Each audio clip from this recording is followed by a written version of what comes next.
好，今天这个影片呢非常特别，我们要介绍就是这一台正在旋转的 Dyson 的一机三用的空气清新机、循环扇加暖气机。因为最近天气实在太冷了，然后我觉得真的是它有拯救我的性命的一部分啊，因为它有个暖气的部分。那我刚好也使用它满了应该快2年还是1年多了吧，所以说我来分享一下说这一台原价应该是1788的这个冷暖气空气清净机到底实不实用。哇，这名字真的是有点难念。然后这一台呢是老大的家人从日本带回来，那我们算是有点意外货。那我觉得这台比较棒的地方就是它除了空气清新机的部分以外，它还可以当一般的小的那种电风扇，它风力没有到这么强。然后暖气的部分的话是蛮暖的，但是它不会让你整个房间的室温瞬间拉高很多，它就是吹出来的前方会有暖风这样子。它的款式的话，目前我记得是只有一款银白款单一颜色。它的这个转动方式就现在大家看到，它就是左右这样来摆动，大概70度左右。不过它有个很讨厌的地方，就是你看它底部这个 Dyson 的符号是跟着这样一起转过去、转过来，所以其实你在移动的时候，除非它已经转到一个就是摇摆位，要不然你不知道它的正前方是哪里。那我后来都是直接用后面的那个电源线的部分去做一个判别，说它正前方位置在哪里。那新款的好像这部分是有改善。那它这个除了左右以外，它上下也是可以转动10度左右的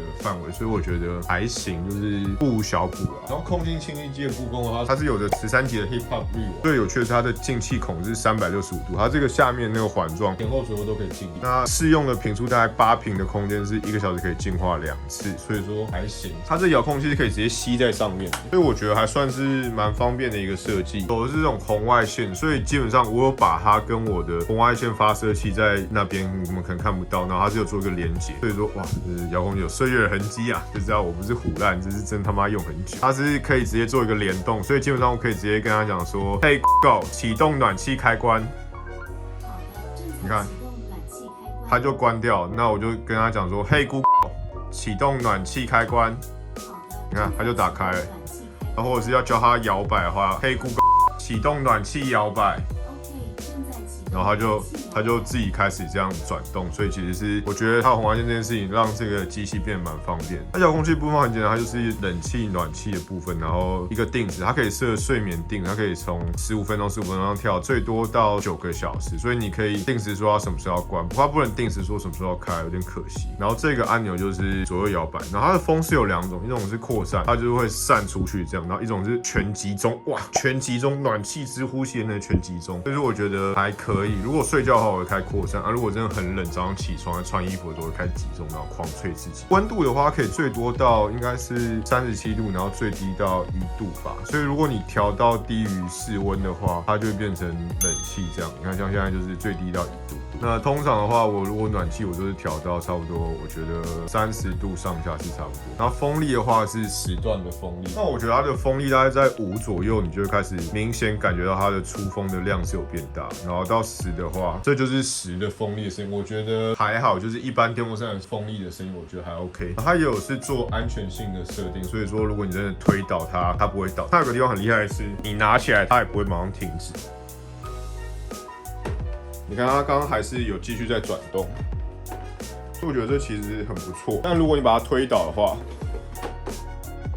那它就停了，所以这点来讲的话，我觉得是做的还蛮好。那我个人的话，使用起来我觉得是蛮喜欢，特别是最近天气很冷的状况下，我睡觉的时候我就是开扩散，然后再开旋转，然后可能设定个1小时、2小时这样，看我那天的状况，那它就会给我的那个方向的位置带来一定的温度，但它不会像是那种叶片式的电暖气，就是你可能一开就整个房间就会瞬间暖起来，但它可以做到，它马上就会在那个区域之中让你感觉到暖气，然后也顺便有空气清新的效果。然后我觉得它的除臭能力，我觉得是还好，不过空气清净的部分还不错，因为它那个循环扇其实跟一般电风扇效果也不太一样。如果综合考量的话，我觉得1年的使用心得下来的话，我是蛮喜欢它这个的设计。不过就我刚刚讲的最讨厌的部分就是它这个旋转，我不知道它哪个是正面，所以有点麻烦。但是新款的部分它有改动，它好像摆动的幅度不再是只有70，它有350度，然后扩散风它好像从后面进，我觉得蛮有趣的。然后再加上它有除甲醛的功能和 App 的联动，它可以监控你通信的状况，像是挥发物质啊，然后悬浮微粒、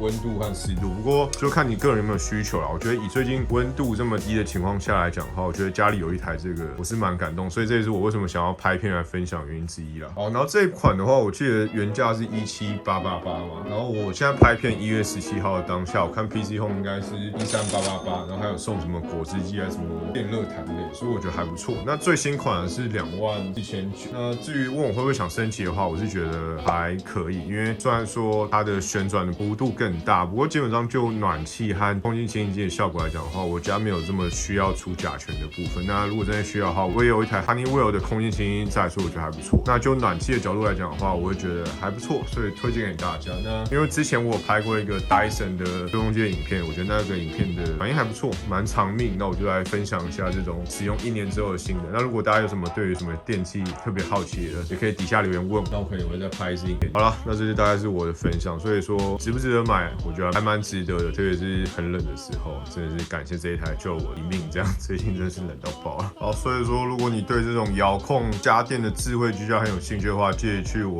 之前频道上的那个温湿度感应器那部影片。我不确定上片的时候那部片抽奖是不是结束，不过我有教很多简单的 setup。那我频道上有很多其他智慧居家的家电，有台湾大智慧家庭提供的，所以说大家可以去看一下怎么做设定。好啦，那如果喜欢我的影片的话，就帮我点一个喜欢，记得订阅和分享我的频道。那我们就下一部影片再见啦，大家拜拜。